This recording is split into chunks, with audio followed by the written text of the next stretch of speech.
JLM grade 2లకు అందరికీ నమస్కారములు తెలియజేసుకుంటూ ఇట్లో మీ కృష్ణయ్య. ఎవరైతే 2019లో జూనియర్ లైన్మెన్ గ్రేడ్ 2లుగా నియమితులయ్యారో వారందరికీ కూడా ఈరోజు చాలా సంతోషమైనటువంటి రోజుగా భావిస్తున్నాను. అజిటేషన్ చేసి జేఏసీ తరపున జేఎల్ఎం గ్రేడ్ 2లకు 5 సంవత్సరములు సర్వీసు పూర్తయినటువంటి వారికి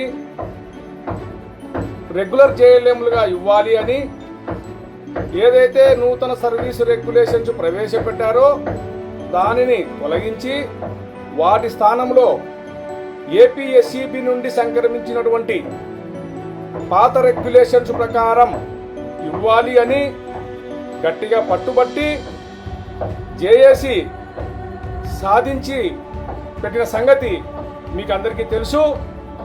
కానీ కొంతమంది మన మిత్రులు కోర్టుకు వెళ్ళడం జరిగింది. మరి జేఎల్ఎంలు కాంట్రాక్ట్ కార్మికులు ఏ సంఘానికైనా 2 కళ్ళ లాంటి వాళ్ళు. మరి అవకాశం ఉన్నంత వరకు అవకాశం ఉన్న మేరకు అందరికీ న్యాయం జరిగేటట్లే ప్రతి వారు కూడా ప్రయత్నం చేస్తారు. కానీ జేఎల్ఎం గ్రేడ్ 2ల మీద కోర్టుకు పోతే కోర్టు ఇంటీరియం డైరెక్షన్ ఇస్తూ వాటిని తప్పుపట్టింది యాజమాన్యం చేసినటువంటి ఆర్డర్ని. తర్వాత మీకు తెలుసు 7వ తారీఖున ఏదైతే ఇంటీరియం ఆర్డర్ ఇచ్చారో దానిని డిస్మిస్ చేస్తూ ఆర్డర్ ఇవ్వడం జరిగింది. తదనుగుణంగానే ఈ దినము గౌరవ జేఎండి గారు అన్ని డిస్కంలకు జేఎల్ఎం గ్రేడ్ 2లను జేఎల్ఎంగా చేయమని చెప్పి ఆర్డర్ ఇవ్వడం కూడా జరిగింది. చాలా ధన్యవాదాలు యాజమాన్యానికి. చాలా రిస్క్ తీసుకొని జేఎల్ఎం గ్రేడ్ 2ల కోసం యాజమాన్యాలన్నీ కూడా వాళ్ళు ఇచ్చిన ఆర్డర్ను నిలబెట్టడం కోసం చాలా ప్రయత్నం చేశారు. డిస్కమ్స్కు ట్రాన్స్కోకి అందరికి కూడా మరి ఒకసారి కృతజ్ఞతలు తెలియజేస్తూ ఉన్నాం.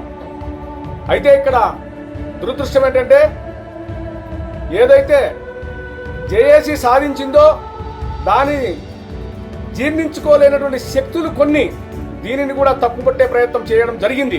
అది స్వతహాగా నాతోనే వాగ్వివాదం, నాతో నేనున్నప్పుడే నా సమక్షంలోనే ఈ విషయాన్ని పెద్ద నాయకుడిగా చలామణి అవుతున్నటువంటి వ్యక్తి మాట్లాడడం అనేదే చాలా దారుణమైనటువంటిగా అనిపించింది.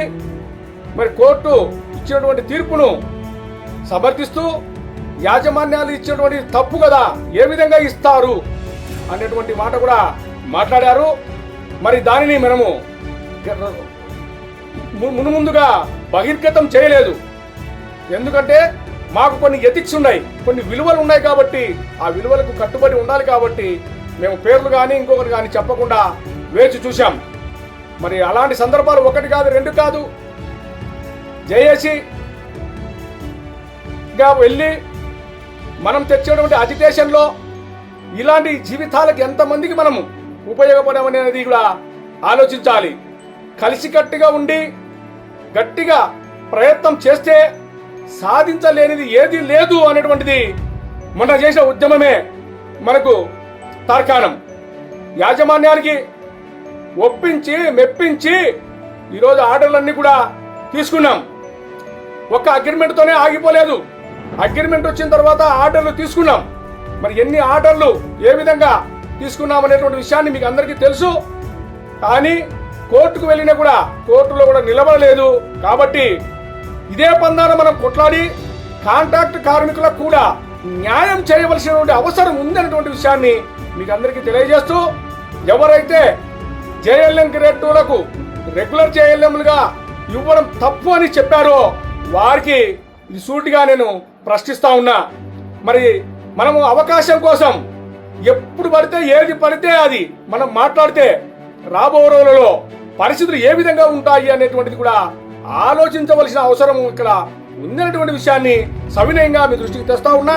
కాబట్టి ఎప్పుడైనా సరే యాజమాన్యాలతో మాట్లాడి సాధించుకొని కొట్లాడి సాధించుకున్నటువంటి వాటిని వదులుకోకూడదు అనేటువంటిదే నా సంకల్పం.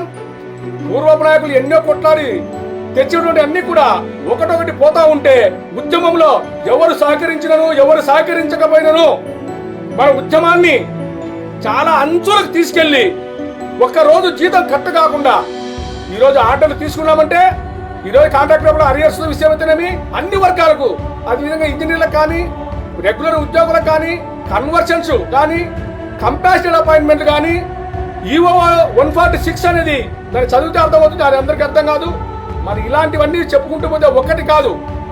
కానీ దయచేసి ఇప్పటికైనా యూనియన్ నుంచి అయినా సరే లేకపోతే కలిసికట్టుగా సరే గట్టిగా కొట్లాడి ఉద్యమం చేస్తేనే ఫలితాలు మనకు ఖచ్చితంగా వస్తాయనేటువంటిది ఇప్పటికైనా గుర్తించవలసిందిగా సవినయంగా మనవి చేస్తూ ఇట్లు మీ కృష్ణయ్య.